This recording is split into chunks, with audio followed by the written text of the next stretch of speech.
All right, so welcome to the class number 3. It seems like some of you are confused. This is for class for under 1700, and most of you must have misread it and thought it said way under 1700. All right, so that was a mistake on your part, not mine. Okay, and we're going to talk about isolated pawn positions. Ah, so boring. I mean, yeah. Okay, so very good. Yeah, one time I was by myself at Red Lobster because nobody would go with me for obvious reasons. So I was in an isolated prawn position. It was terrible. Yeah. Horrible. Yeah, it's funny, I'm a vegetarian too. Okay, so actually this position I had twice. I go. What? You play. What? Okay, so we'll flip the board for obvious reasons. I just know what they are. Turn that on. Okay, so this is a game I played Daniel Kramitzi. He's a very funny player. He's 2,300, but he hates getting paired up. And I think he's never beaten a high-rated player in his life. And I'm not kidding. He's a kid, he's like 15. So if you're rated under 2,000, he wins. If you're over 2,100, then whoa. And then when he was paired with me, then it was the worst thing that ever happened to him. So he likes to resign before the game, in his head. So that's not the best way to win. I think it's the second best way to win. Okay, enough making fun of my child opponent. So let's just play the Aloha tournament where I didn't know why it was called that. Then I had to say Aloha to my prize. So, but then later I said Aloha to my prize. So that was good. Does that work? What? See, can I say Aloha to both? Yeah. That means hello and goodbye, right? Yes, okay, it worked. Okay, so I had the black pieces, and as you may have noticed, he's an isolated pawn. No? Nobody noticed that? Okay. So when you have an isolated pawn, it's important to play aggressively. And the isolated pawn is good and bad. So the reason it's good is you control squares in your opponent's positions. You have anchor for your pieces. You can go here, and I resign. Or it could be bad because I take it. Okay, which is what happened in this game. Otherwise I wouldn't show you the game. Okay, and I've showed you this game before, but you forgot. Is that right? Mm-hmm. Yeah, wait, you're the guy. You're the guy who looks at all my videos of the Saint. So yeah. Actually, for St. Louis, you haven't seen this game. This game was played in Atlanta. No. Or Chambly to be more precise, I guess. Is that in Atlanta? Yeah. This was a Georgia Tech, right? What? What's up, everybody? Oh, this is in Aloha, you're right. Yeah. Yeah, I resigned. Is Georgia Tech in Atlanta? Yeah. Well, I'm asking the guy with the Georgia Tech shirt. Yeah? You agree? What about you? You work there, right? And you pretend to work there? No, but You go to law school there? in Atlanta, but not Georgia Tech. What school? Georgia State. GSU. Oh, It's a good law school. you know who graduated from Georgia State? Who? Karen. You didn't know that? No. So did I. Yeah. Law school. What? Nice. Oh, man, no wonder this is under 1,700. Okay, so now, my opponent made a mistake here. He played defensively, okay? And you don't do that when you have isolated pawn. You gotta play aggressively, otherwise you're defensive and you have isolated pawn. What's the most boring, passive, defensive move? They can answer that question. It's their specialty. Bishop E3. Now, they're yelling the answer out, very confident. Yeah, right. Now that's a bad move for several reasons. You're blocking your E file here. You got an E file. Do I have an E file? No. Okay, I got the D file, the C file, which we'll see in a second. Okay, now I like when my opponent's pieces are passive, so we got to do something about that. Now, most of you, without thinking, would play E5. E5. That's class 1. That's class 3. Yeah, exactly. Yeah. G4. Bishop to G4. Bishop to G4, right. However, as Amit will tell you, when you play bishop to G4, in the long term, you're probably going to play bishop takes F3, especially after H3. I don't want to trade pieces, especially bishop for knight.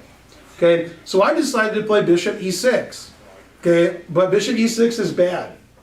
So I decided not to do that. Now, unlike you, when I want to play a move, but I can't play it, I don't just give up. I find a way to play it. I want to open a chess center, and the bank said no. And the wife said no. And my son said no. And my mom said no.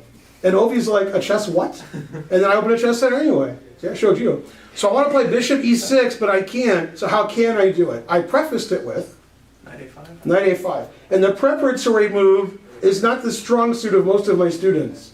Okay, their strong suit is like saying like, I'll pay you next week. That's their strong suit. They're really good at that. They practice at home in front of a mirror. I'll pay you next week. No, I'll pay you next week. Can I pay you next week? Next month? Oh wait, next week? Then forgot their line. Okay, so knight a5, or as I like to say, knife, no, I don't say that. Okay, he retreated like a Frenchman, and then I played.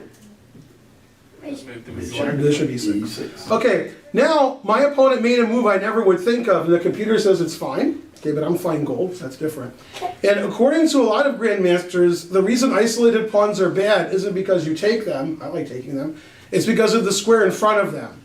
And obviously by the laws of math, if the pawn is isolated, there are no pawns on adjacent files, therefore no white pawn can defend this square. If it could, that's not isolated. Unless I'm wrong, which is 50-50. Okay, I like those odds, better than usual. And so, if I can control these squares at my pieces, I'm taking advantage of the isolated pawn. My opponent didn't want me to go to c4, so he put an end to that. B3. b3, yeah, that's what I thought. I was like, b3, ugh. Okay, weakening his knight's defense, opening up this diagonal, boo! And the computer's like, that's fine. Okay, now this was the move I'm proudest of. We're not going to look at the whole game, we're just going to look at about 5 more moves, because we have to move on to future positions. So in this position, I was trying to figure out what to do. And one thing that I teach a lot, and I try to do what I teach, that way if I lose, I can still like show it in class and it looks good, is I like to put my rook opposite my opponent's queen. Okay, and I like to take pieces that are hanging. I like all that stuff. And I like my pieces to do stuff. Because of b3, although it made his position silly, it made one of my pieces silly. Which black piece is now silly? The queen. The black queen is silly? My queen was silly because of me. Knight on Yeah, the knight on a5 was going to c4, and now it's not. Okay. Okay, so actually I don't like where my queen is either, because I want to play rook to d8, as you pointed out. So C7. Yeah, I couldn't find a good square for my queen. I found legal squares for my queen, and I was like, no, no, no, no, no, no, no, no. So I was like, gotta find a new square. Obviously this hangs my queen, and the problem with c7 is it's on the same file as the rook is gonna go to. And I didn't like these squares either. These all look terrible. Then I found a square I liked. Queen a5. Let me keep trying it. No, okay.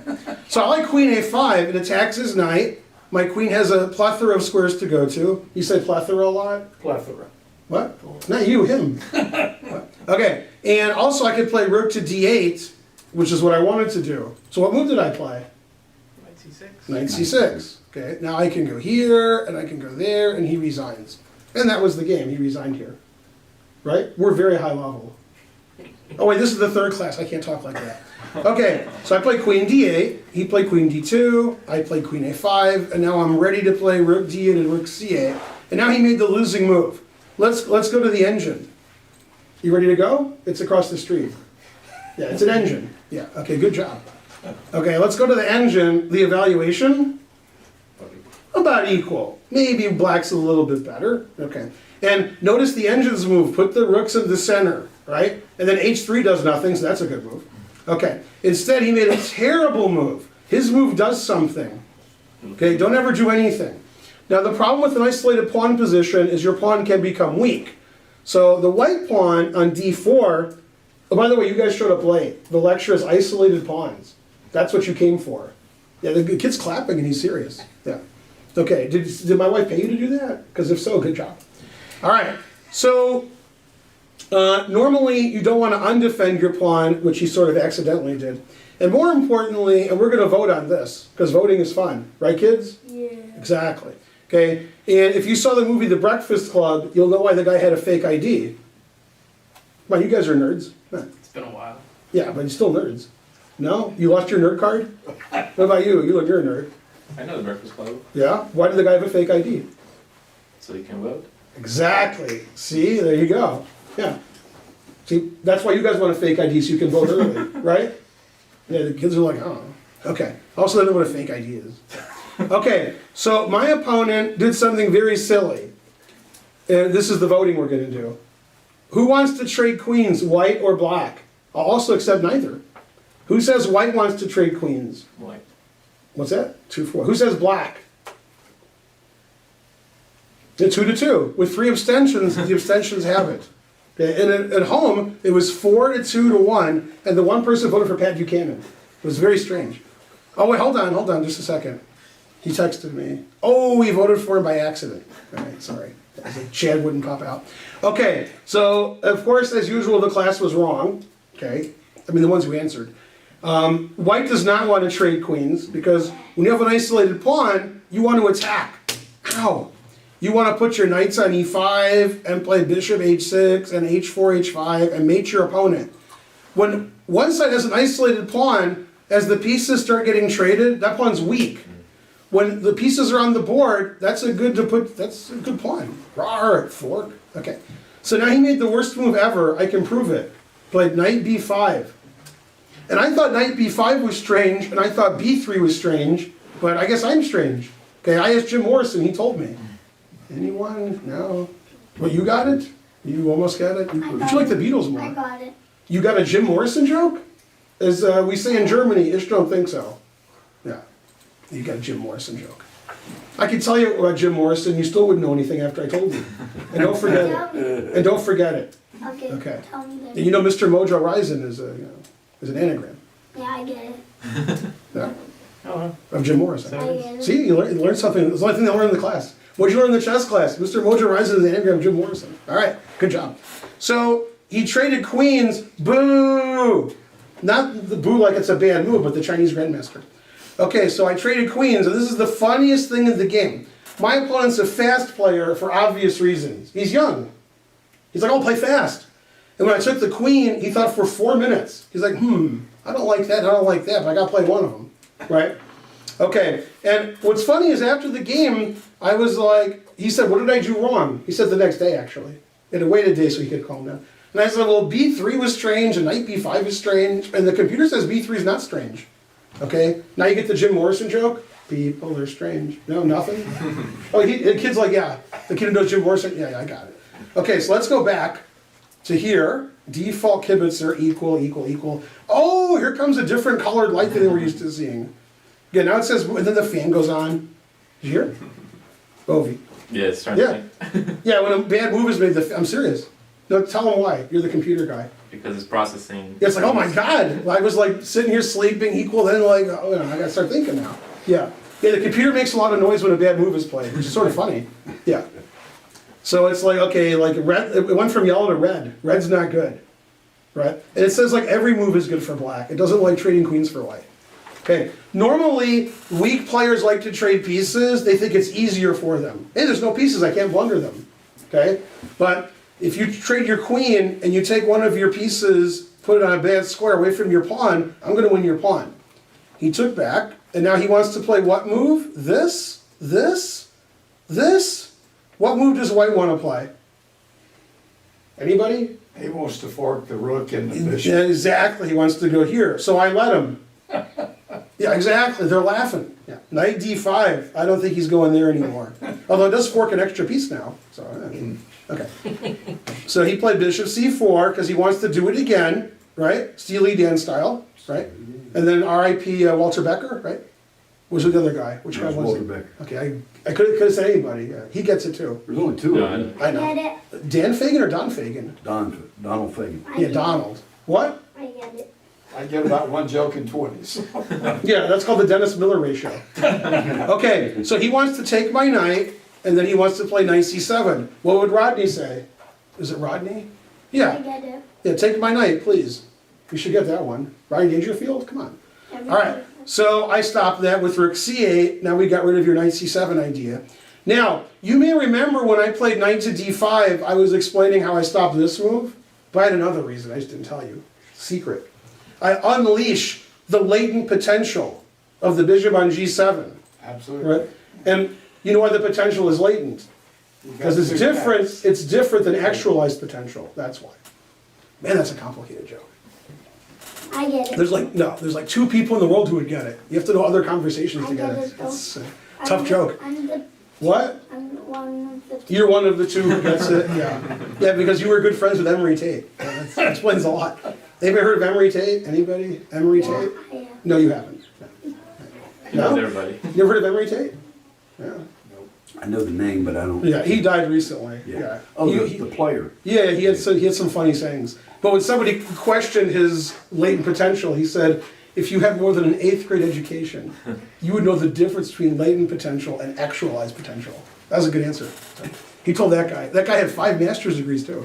So he didn't have more than 8th grade education. One for each word he didn't understand. Exactly. Okay, so bishop c4, rook c8, and now we're all set. We're ready to take this d pawn. Because it's defended twice, and it's attacked twice, and I'm going to play a6. And you're not going to stop me. Okay, so he played rook c1, I played rook d8, because I'm not really in a hurry. And then I took his pawn, yay. Now most of you would take with a knight. That's why you're in class 3 instead of teaching the class. Okay, and actually you just need to look at simple tactics. It's actually pretty simple. Okay, so bishop takes pawn, I'm up a pawn, and I won the endgame pawn up. That's beyond the scope of this class. But let's look at knight takes, double question mark. And when I say double, I mean single. Okay, so he takes the knight. It's just, you just keep capturing, there's not really a lot of analysis. Okay. Now obviously rook takes is better for white. I taught the exchange sacrifice class, not the rook sacrifice class. So I have to play this Zug. Rook takes here, and now he plays this Zug. Ah, check. Knight takes e7 check, right. And then king goes somewhere, let's say here. That's somewhere. And then the computer says this is equal. So then I wouldn't win. I mean, I still would have won, but it would have been hard. Let's see how equal it is. Let's see. Yeah, pretty equal. Okay. So that doesn't win, but bishop takes pawn does win a pawn. Hooray for me. And then we just traded pieces, and I'm up a pawn, as you can see. And that's why it's bad to have an isolated pawn, because I took it. Now, it could be good to have an isolated pawn, and it was okay when he did it, but then I won it. And the reason you lose isolated pawns is they can't be protected so easily. And he was interested in trading queens, not protecting his pawn. So he lost material and lost the game. And then I was going to say I got paid, but I won the tournament. I didn't get paid, I won the tournament. No, I got paid, it just took a few years. Okay. I get it. Yeah, that's correct. Yeah. Okay. Now, this is very funny. We have to flip the board again. Sorry, Mike Comer. Okay, what opening is this obviously from? Anybody at home? No, you don't know either? Semi-slot. What? Ooh, semi-slot is a good answer. It's not the right answer, but that's the right pawn structure for that. Yeah, good job. Yay. Yeah. You're not as bad as you play. So it was like Good job. a d4, knight f6. Kind of. No, this is an e4 opening. Yeah. And Well, the It's named after 2 people. The first guy's name is Caro-Kann. Caro-Kann. carrot. Yeah, it's a Caro-Kann. And normally this bishop is here. But in this variation, I played bishop here, because I had secret illegal analysis. I wish I was kidding, but I wasn't kidding there. So this has happened to me more than once. I analyze a variation with somebody, and then I have a chance to play it. Am I supposed to play it or let them play it? So I was like, well, if I played, I might win, so I played it. That's good ethics there, right? So at the World Youth, one of my people I was coaching, he showed me this variation. And I played the Caro-Kann with black, and so does he. He just knows more theory than I do because he's a kid. And we analyzed this, and he showed me what to do, and then I analyzed it for a couple hours and sent him more analysis. And then I had all this analysis on it, and then I got a chance to play it. So I was like, well, I did the analysis. I didn't know the variation existed, but I knew the analysis. And the variation is after c4, which is Explosive. explosive. I played a more explosive move. c5. Close. It couldn't be closer. B5? b5, yeah. And I have to play b5, because if I don't, I can't show this game in my lecture. What's the name of this lecture? Isolated pawn. And she took, so now she has an isolated d pawn. Okay, and this is pretty funny, because in this position, which is a known pawn sacrifice, I remember looking at takes, which has never been played, and queen takes. I analyzed with the computer says black wins. And I was like, great. So I wasn't worried about that anymore. And she played king b1, which is, that's a chess move. And in this position, nobody takes on b5. Everybody plays. Everybody always plays. C5. No, if you've watched my lectures, you know. Always play. Bishop f1. Right, which you can't legally play. Which you can't do. You gotta follow some other rule now. Always play. King b1, right, and then takes, castles, queen c6. This is a pawn sack, and I analyzed this for a couple hours and wrote some notes, and I was prepared for the game. And My opponent didn't know the move bishop c7 and b5, so she thought forever, and she like took it. And I was like, okay, I just looked at this in case they take it. And then she played king d1, so this is just terrible for her because it's a normal position, but she has an isolated pawn. So, and now you don't win a pawn, so. And c takes b5 and king d1's never been played before. So, taking both ways is good. I took with the queen, because when they have an isolated pawn, I want the queens off, as we discussed. And so we got this position. Now, as you all know, Tatsev, who I've known since before you were born, and she's younger than all of you, so it's hard to understand. We've been friends for years, and she's also good friends with Alejandro Ramirez, your favorite grandmaster who's not here. And I'm also friends with Alejandro. And I remember after the game, when we analyzed it, Tatsev said I thought this was an equal position, and I looked at it very skeptically at that. And then Alejandro was like, what? You thought this was equal? So we didn't agree with her assessment. Okay? I mean, basically, white has an isolated pawn. And white has an h-pawn, which needs babysitting by the rook. So, I mean, obviously black's better, and she thought it was equal. So that's why she played takes and king b1 and went to this endgame. And let's see, the engine says black is better, and then you have to let it think a long time, because it's too hard for the engine. And engines actually don't mind the isolated pawn so much. Yeah. Now, to understand engine evaluations is very complicated, okay?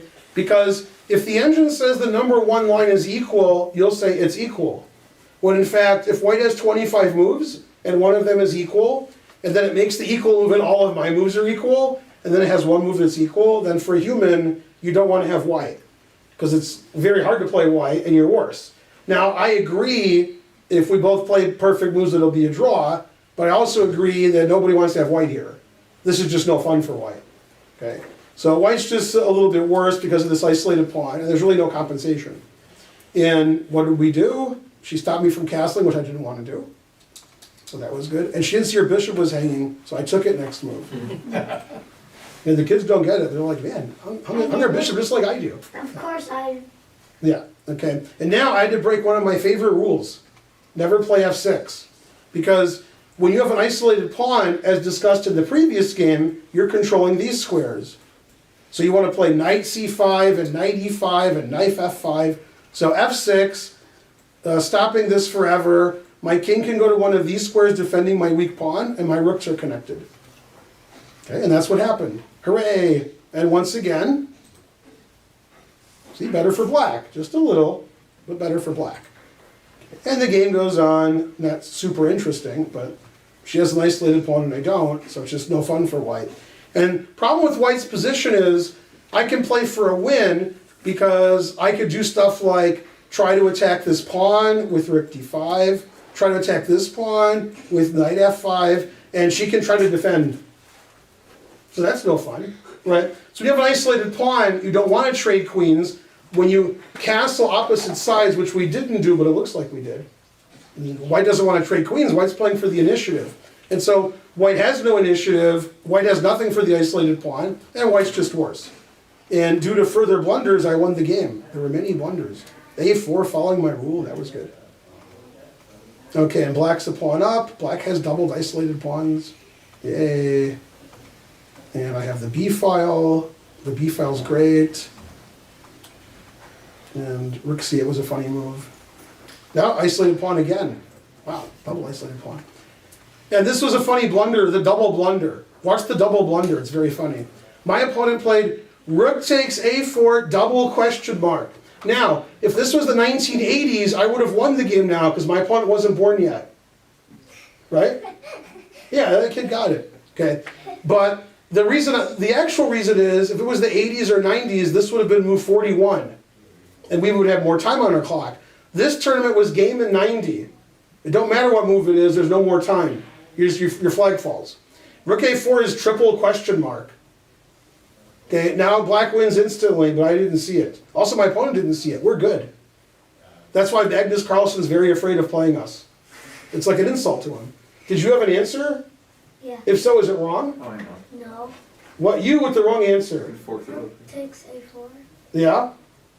Rook takes a4, then rook b1 check. Yeah? And then king e2 and then knight c3 check. Yeah, that's hard to see, isn't it? No.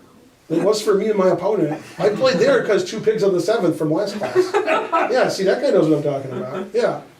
Yeah, rook takes a4 and resigns, right. Then, if you couldn't hear at home, because you're vacuuming or something, then this is good for black. Preferable, anyway. Okay, so I didn't see any of that. I trusted my opponent, saw the tactics, and believed her. And played rook c2. Now, I just figured this is so winning it doesn't matter. And yeah, in this position, white has to play d5 either here or next move. I think here. And I'm still like barely winning. Yeah, d5 is the only move. Then we try to open up black's king, give black an isolated pawn. No! And then maybe white has drawing chances. Instead, the game ended pretty quickly. Okay, then white resigned because the computer doesn't like white anymore. Yeah. -8 or maybe. See, that's why you don't want to cheat in chess. You'll realize how bad you are. Yeah, you don't want to do that. You're like, oh, I'm down a pawn. That's great. Yeah. Whenever somebody's down a pawn and they resign and I turn the engine on, it's like +10. I'm like, how can you +10 up a pawn? That's amazing. So one of the first times I used engines a lot was in a US championship in the early 2000s. And there was a game between Yasser Seirawan and Yuri Lapshin. And at some point in the game, where I think Yasser was a pawn up, it said he was +53.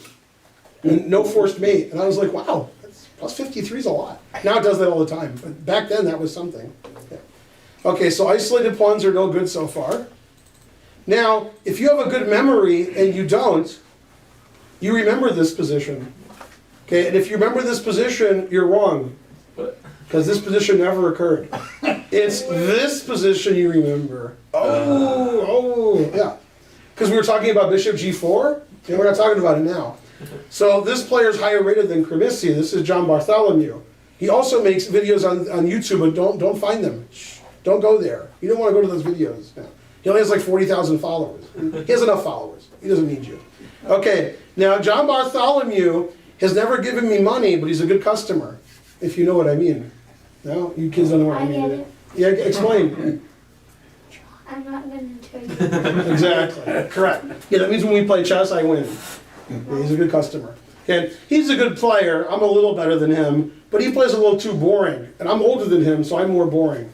Right? And Philip will back me up on that. I get it. What? No, you're too young. You don't get it. Okay, so he played bishop. He played rook e1, unlike Cremissi, who played bishop e3. Boo! Bartholomew played a good move. Okay, now I can't play bishop e6 still. I could play knight a5. And I did. Wow, I'm better than I thought. Bishop d3, and I played b6, because if you remember my second lecture, which was on, exchange that. yeah, if I go here, he'll take it. Rook takes e6. I'm sort of half kidding. He might actually play rook takes e6, I don't know. Okay, so I played b6, and I'll play bishop b7, and I win. He has an isolated pawn. Easy. Bishop f4, unlike bishop e3 blocking his rook. Terrible. Bishop e7, bishop e5. So he found a way to defend his isolated pawn, but line up his bishop with mine. So I resigned. But I did stop him from going to c5. So I played b6. So he went to e5. That's why he's a good player. He's like, well, okay, I'll go to e5. Knight c6, queen e2, ready to play rook d1. Knight takes e5.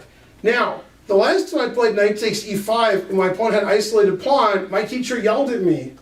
And who was my teacher? Gregory Kaidanov, your favorite player, especially the kids.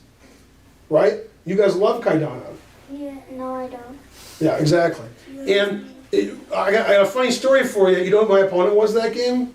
Gregory Kaidanov. And he was like, knight takes e5, and he shook his head. He's like, no wonder I beat you. And it turned out it was a knight on e5. It wasn't a bishop. And he's like, dude, the reason your position is good is I have an isolated pawn. So once you took my knight and I took back, I didn't have an isolated pawn, so I crushed you. And I was like, darn. Okay, and then I beat him last time we played. Oh wait, I think we drew the last time we played. But I beat him the last real game we played. That was a quick draw. Okay, and then he was so upset his wife came to visit because she couldn't believe that he lost to me. It's all true. Yeah. She's like, you lost to Ben? You're the worst. And in this position, obviously if he takes with a knight, then the d pawn is hanging and I got two bishops. So he stay with the pawn. And I fixed his pawn structure, but I have two bishops and I take the knight, giving away the bishops, and I play knight d7. Hooray! And I'm a pawn up. I'm the best. I did it. Okay, so that's why I did that. It was all calculation. I said, if I go here, he takes with the knight, takes with the pawn. I go here, he takes with the queen, and I go here. Now, who dares play white? Pretty quiet in here. Bartholomew. Yeah, you with the wrong answer. He pointed to you, so you have to, yeah. He doesn't even know you.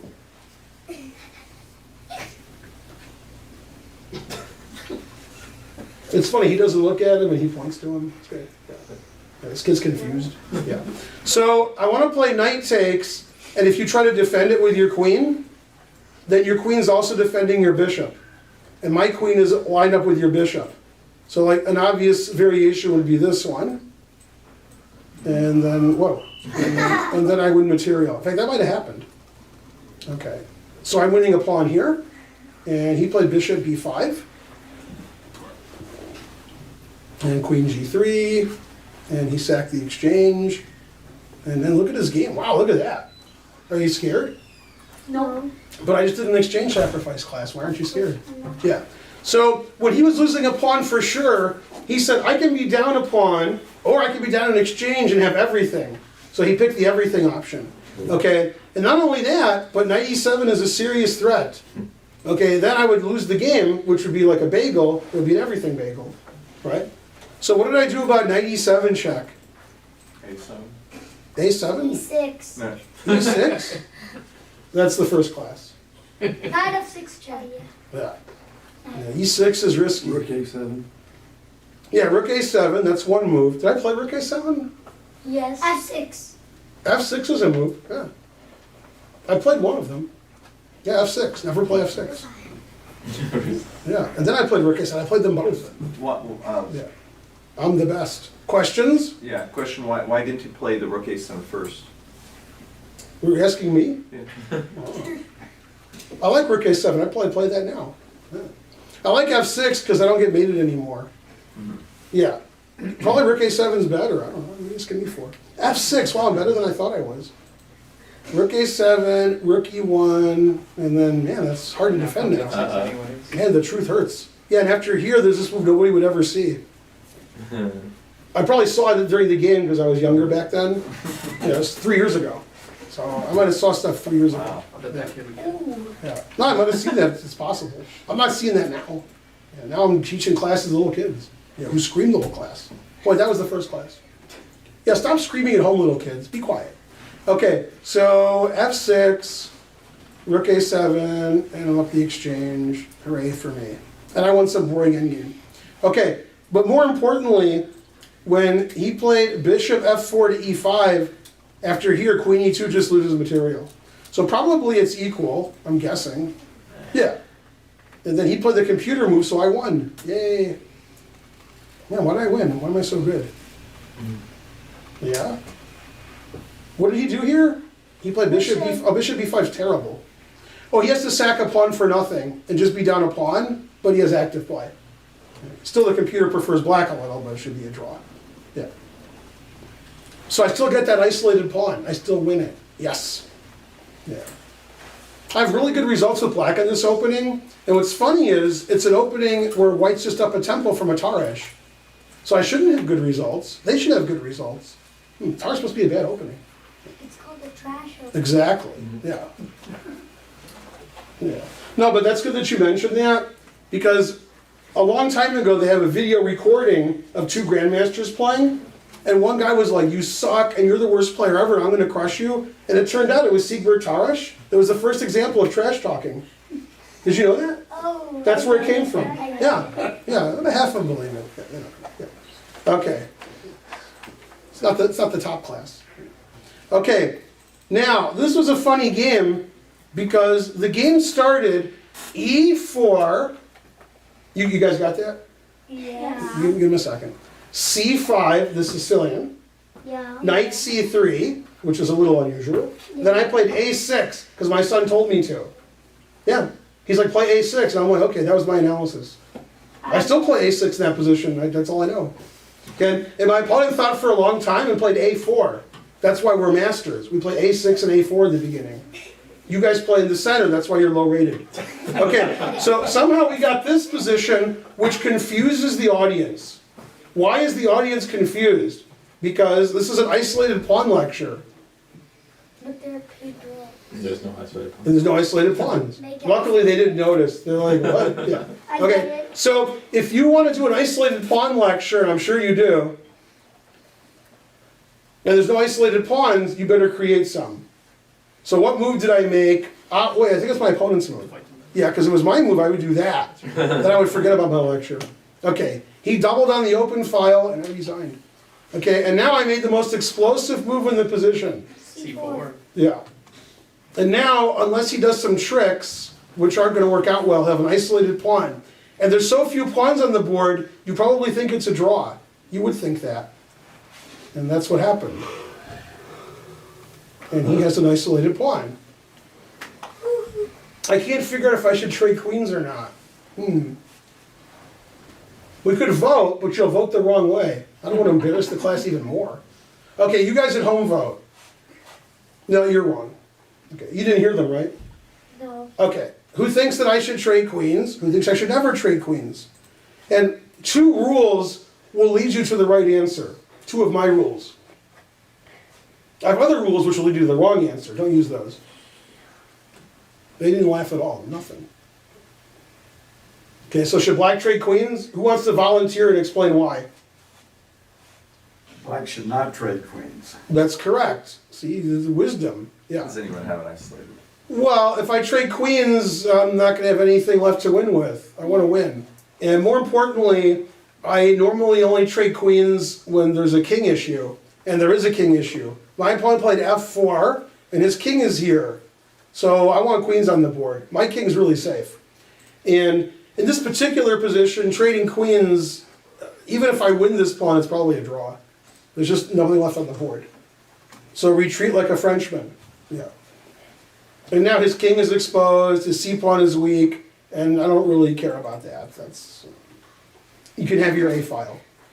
Okay, c4, and if you're going to have an isolated pawn, there's actually an argument at all levels of chess about whether pawns are weak when they're isolated, when they're passed. Nobody knows the answer, especially me. What am I, the teacher? So if I did have an isolated pawn and it was passed, which my opponent does, if I wanted it to be good, I would want it to be as far up as possible and not have it captured. If it's here, I don't really care about that. You're not going to queen that pawn, but you might queen a pawn that had too much to drink. You might queen a pawn that's on the 6th or 7th rank. So c4 I actually like, because c4 is always the right move. When I play it, when he plays it, and it's explosive. Okay, rook d8 obviously. He moved his queen and defended his pawn. Queen in the center, defended his pawn again. Blocking his pawn so it can never move. It's funny, usually the isolated pawns are the d pawn, and then you blockade them. Here the isolated pawn is the c pawn, and I still blockade it, right? I don't want to move his pawn down the board, then he might make a queen. And then with his extra queen, he'll have excellent drawing chances, right? No, he had excellent weight. He would. Now, I wouldn't lose to Nakamura because he would make it a knight. So then I wouldn't have any problem. Okay, queen c3, rook d4, rook c2.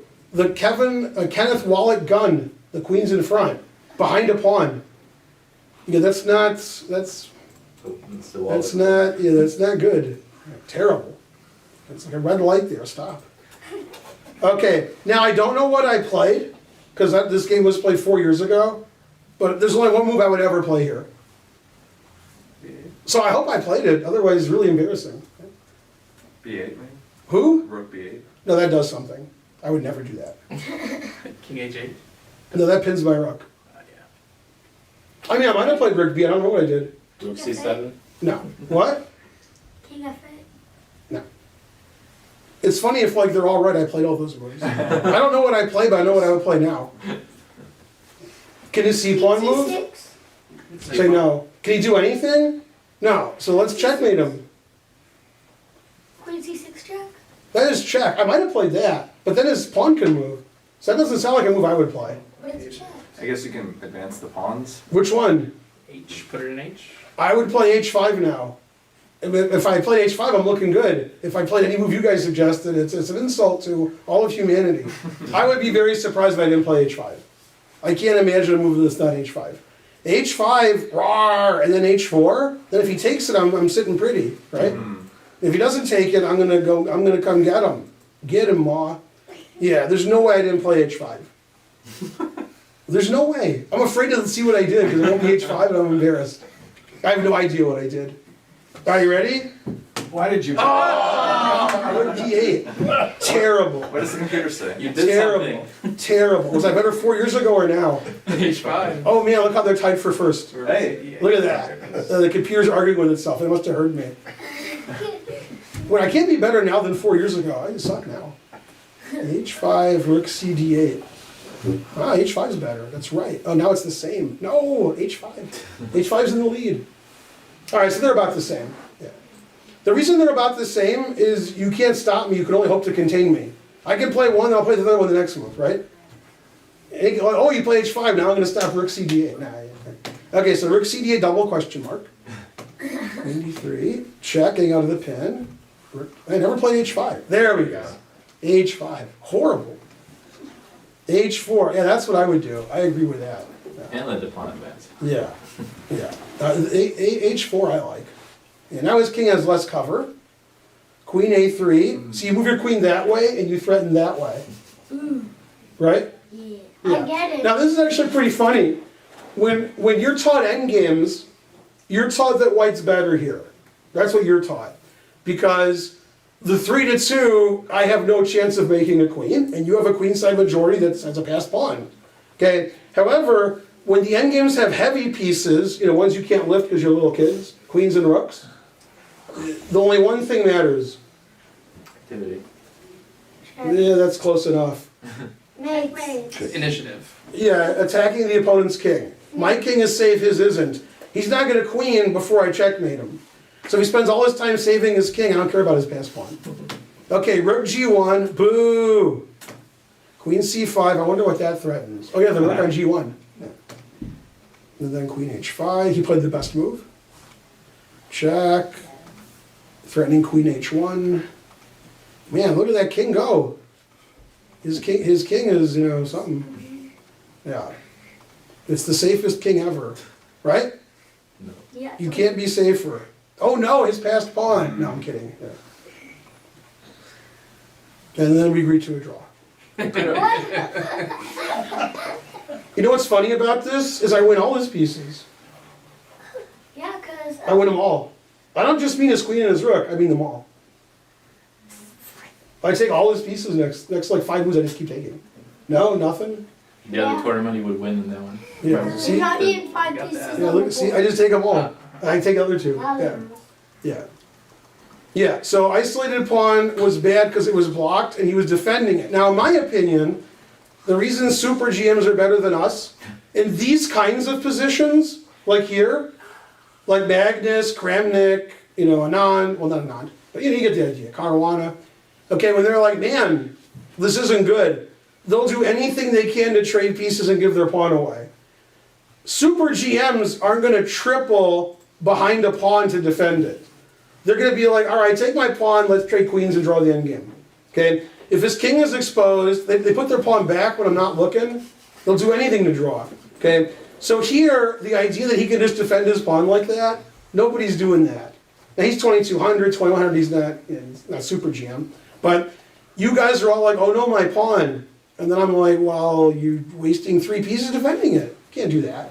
Okay? So that's why he lost the game, was he had an isolated pawn, and instead of giving it away and trading some pieces, the rook and pawn ending is a draw, the queen and pawn ending has drawing chances, well, it's lost. Queen and rook ending has some drawing chances.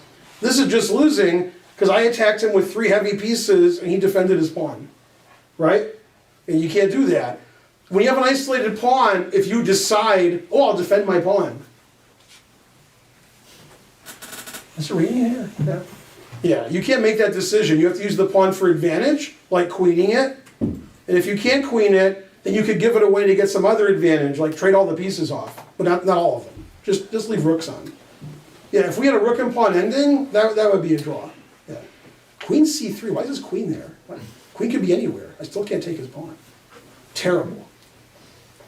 So that's why he lost the game, was because when he had the isolated pawn left, he did everything to defend it, and as we started confusing the audience, there's no isolated pawns, right? Sometimes when it's an isolated pawn, it happened on move 3, happened on move 5, happened on move 7. It's a very odd thing. 3, 5, 7, nothing? Oh, odd numbers. Yeah, okay, yeah. Okay, but here it's like in the middle game, the end game, there's no isolated pawns. I gave him an isolated pawn with c4, because if I can force him to have some weakness, then I can try to win. His king was exposed, my queens and rooks were more active, and so I won the game. Very fortunate. And then I think I lost the next round. Oh no, that was a couple rounds later. Terrible. Right. Now in those examples, isolated pawns were bad. And you were like, oh man, isolated pawn's horrible. Okay? But there are good isolated pawn positions where you attack your opponent, and you have good. So let's find one of those games. I tried to find my games, but Ovi couldn't fix my computer, but he had a good excuse. Do you know what your excuse was? I don't even know. Oh, I didn't ask you. No. Right, did I ask you? Well, that was your excuse, right. That's a good And I was actually looking for games I won, and I couldn't find any. So I was like, yeah, find a game that I won? Wow. Yeah. No, I mean, I've won chess games in my life, and with isolated pawns. Man, I lost all these games. This is just terrible. Look at this, I'm serious. Look at all the games I lost. Okay, I won this game. So I did win a game in my life. Lost to Perlstein, which we talked about earlier. Yeah, that's one of the, yeah, that was a long game. Oh, 62. I won this game because my opponent hung his queen. So that was good. Yeah, I like that game. Yeah. This was a great game, but it was an isolated pawn. 7-move game. Did I win? I don't know. Draw. 7? With who? Oh, Boros. That was a 0-move game. It just says it was 7. Look at all these games I lost. Now I was trying to find an isolated pawn game that I won so I could show you the benefits. And I've won a lot of isolated pawn games, but I couldn't find any before the lecture. Why did I lose all these games? What's going on? No, really. I've never lost so many games. This is terrible. Friedel, I beat Trofe. 2,300, and then I beat Trofe. Yeah, that was good. Beat Bartholomew again. I don't want to show you 2 games I beat Bartholomew. That would be annoying to him. Yeah, I drew Perlstein. Yes, I always lose to Perlstein. Lost to Crush. I lost to Crush. That doesn't sound like me. That doesn't sound like something I would do. All right, we're almost there. No, well, I'm over. Was that an isolated pawn? No. Casala, that wasn't isolated. That was 90 moves. That guy blundered on move 40 in time trouble. That was good. Man, Lenderman crushed him. 137. Was it a draw? Yeah. All my games in my life over 100 moves were draws. I think 100%. I'm serious. I never have a game that's... Oh, with Robson there. I was winning that game too. He was lucky. See, this was 95 moves. If I got 200, I could have claimed a draw. I never lose this more than 100. Yeah. Kaidanov I beat. I think this was isolated pawn. But I could be wrong. Was this where I just took a pawn? Well, I just took a pawn here. Yeah, that wasn't isolated. He actually didn't want to have an isolated pawn, so he gave a pawn away for nothing, and I won an endgame. That's also like an isolated pawn. You decide you're not going to do anything. Now, is this the triple pawn game? No. I have a triple pawn game where I beat him. He had triple pawns. And he was a pawn up, but it doesn't count. Okay, I hung a piece this game. Yeah, against Crush I was +4, and I lost this game. And then when the game ended, Onishuk said, how did you do? And I said, I lost. He said, no, how did you do? Weren't you completely winning? I was like, yeah, leave me alone. Yeah, I remember that game. That was okay, here's an isolated pawn game that I won. Okay. So this is actually very funny. So I prepared for this game, and he went into my preparation, and I still got a bad game. This was the worst tournament I ever had in my life. This is the only game I won, and I lost all the other games. Like you said, I lost to Crush. Exactly. And then he was getting a GM norm. He was like in first place, and he was playing me, and I was in last place, and he was like foaming at the mouth. And he was winning, so I won. He was very unhappy after that. Okay. So I never play this with black. I never played Imzonian with black. Never. But I had secret illegal preparation. Okay? So we did this. This is my prep. And then somehow around here I got confused. Like, I don't know what he did that I didn't know. So I was just like, all right. Yeah. Okay.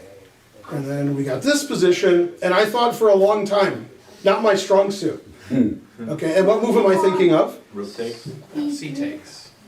Well, after C takes, Queen takes, we get our wish that I have an isolated pawn. What do you Right. think about rook takes? Yeah, Rook takes I thought about forever. Okay, and I calculated it. And what's funny is the computer says it's good. So I played rook takes. Okay, now what did he do? Now he has an isolated pawn, but then I have an isolated pawn. Bishop check. Bishop check I expected, but he played bishop f6. The problem with bishop check is I take it. And now you're attacking my queen, I'm attacking your queen, you're attacking my rook, and I'm attacking your bishop. So if you take a rook and I take a bishop, which sounds good, I've already taken your bishop. So I have 2 pieces for a rook. However, he can stop me from doing that by taking my knight first. Okay, and now I can't take his bishop on h4 because it's not there. It's a good excuse.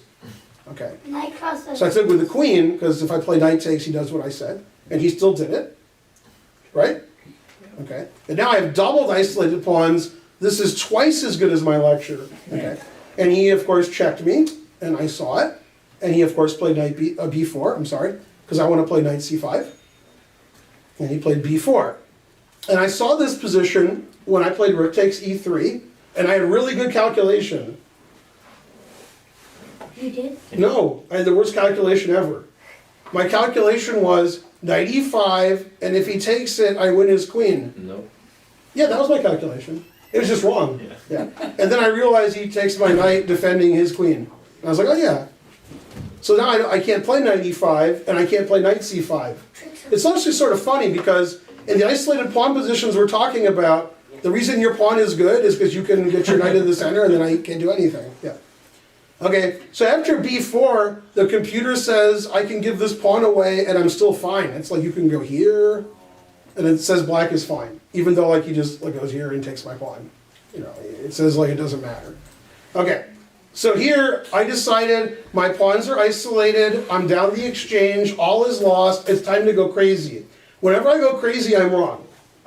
If I'm like, oh, I'm completely lost, let's go crazy, and then it'll all work out. This is the OV method, as we've talked about. Okay, and he's like, we did. And the computer says knight f8, knight e6, black is fine, which I don't agree with. So I went crazy and gave all my pieces away. However, I transformed. If you remember the last game, my opponent had no isolated pawns, and I played c4, and he got isolated pawns. Here I have 2 isolated pawns, and I made them 3 connected passed pawns. Good transformation. It only cost me a rook. That's all. So I played a5 for obvious reasons. I want to go here. Pretty obvious reason. Okay. My opponent played knight b3. I played bishop a6. He played the obvious. Queen takes. He takes what? Yeah, but his rook's hanging. 5. Yeah, b5. Yeah, b5. And then instead of having isolated, doubled, horrible pawns, I went here. He played the obvious. Knight. I take c5 and took a bishop. Now, if you're counting the rooks, you'll prefer white, because white has more of them, right? Right. White has an extra rook. But I took my horrible, evil, terrible pawn structure, and it looks pretty reasonable, right? Scary for white. Explosive, right? Yeah. Could be. Yeah. So if you're a lower-rated player, and you are, you prefer black. Look at those pawns. If you're a high-rated player, you like rooks. Yeah. So white's winning, but it's sort of close. And instead of having a position that I didn't like, I got this crazy position. And then he didn't play well, so I won. Yes. Okay, and I'll show you something funny that happened. These rules are all good.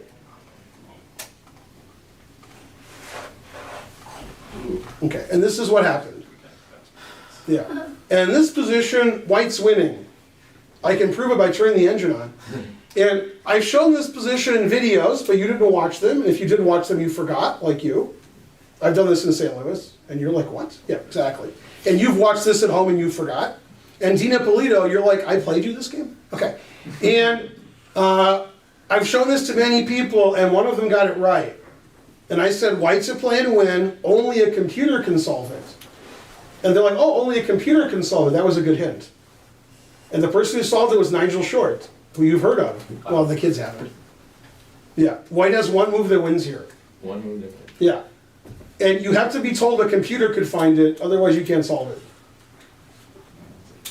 So any normal move is wrong. No, that's wrong, it's normal. No. Rook to Rook b. e5.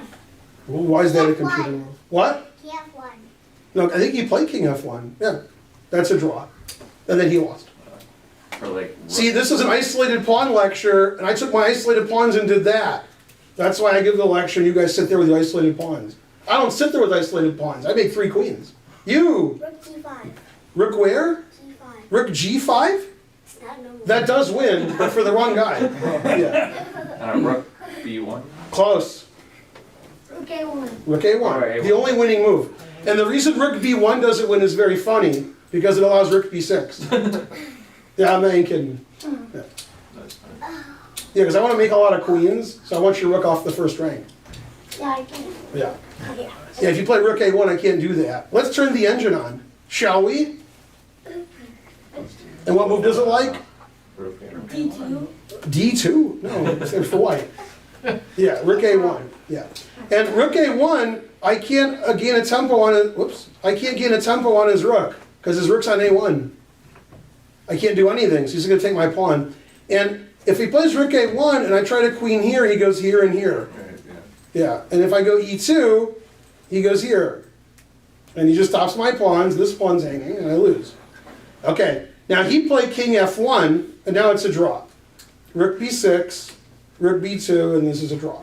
And he decided to lose, because, you know, why draw when you can lose? Okay, and he played Rook D4, that's a draw. And this is all a draw. And now it's a very simple draw. You move your rook anywhere, here, here, doesn't matter where. Let's say here. And I go here, threatening to win, and you stop me, and we do a little dance. Okay, and that's a draw. Okay. And he decided that that was a draw, but he wanted to win. So he played Rook F1, which loses, and he saw Rook E2, and he thought he was winning. He thought he would check and go to B8. You can't go to B4, because I take it. And if you go to C4, you can't go to C1, because I take it. So he went to B8 and then B1. And he concluded he was winning. And he's correct, except that he's losing. Black has one move that wins, and all other moves win for white. He didn't see the move that I won with, so he thought he was winning. Rook takes B1. Didn't see Rook takes B1. He's in time trouble. Yeah, And then E4. yeah. And then I'm the favorite now. Yeah. So I doubled isolated D pawns, and I turned it into that. That's why I sit on this side of the computer, right? And I said, well, those pawns are no good. Let's get 3-pass pawns in the center and see what happens. And my opponent was really mad after the game, saying he was completely winning. I was completely winning. And the only move he missed that won was Rook A1, which nobody would play. Nobody would ever play Rook A1. He was completely winning. He was completely winning. Like correspondence. Yeah. Yeah, in a correspondence game, he'd be completely winning. Although I wouldn't have thought knight takes F3 check was good in a correspondence game. So. Anyway, after that game, he lost all his games, and Do you ever and think he's still an IM. Do you ever think when you're playing like, oh, maybe the computer would have found, you know, and you think about what a computer Oh, when I'm would do? playing, I'm thinking, this ain't no good, but it's sort of hard, so that's good. Or this is great, so I'll try to win. But yeah, sometimes when I have a bad position, I feel like, well, it's bad, but this is a hard position. And in fact, that happens like every tournament. And I'm like, glad I'm not playing a computer because it's not hard for that. So I can play tricky and still do okay, and against the computer, you just have to play like boring and solid and trade everything, hope to draw. But like this stuff doesn't work against a computer. And what's even scarier is when a computer does this to you. Like if you're white and the computer sacks a rook and gets 3-pass pawns, you know like you did something bad's gonna happen. Yeah, right. But yeah, that's pretty good that I transfer my double isolated queen pawns to that. Sure. That's all you have to do. And I'm still losing. Man, double isolated queen pawns are terrible. All right. I hope you enjoyed that game with Dean. I know I did. Right, Dean? He's also a customer of mine. Now you know what that means. Yeah. You know what happened yesterday? Dean showed up, and the day before was John Bartholomew. They just keep taking turns coming into the store. Yeah, they're good customers. Yeah. All right. And I have a lot of good customers. Then the next time I play them, they cease to be customers sometimes. Yeah. Those things happen. Actually, Emery Tate was one of my best customers. We talked about him before. When he was 1,000,000 years old, and I was much higher rated than he beat me. When I was like younger than him, and I was like 20, I still beat him. But then somehow, and man, Andrew Carklands, he always beats me. I'm his customer. I'm 350 points higher rated than him. Yeah, I'm still his customer. All right, enough customering. See you guys in the next class. If you pay for it, you'll be good customers. Yeah, right.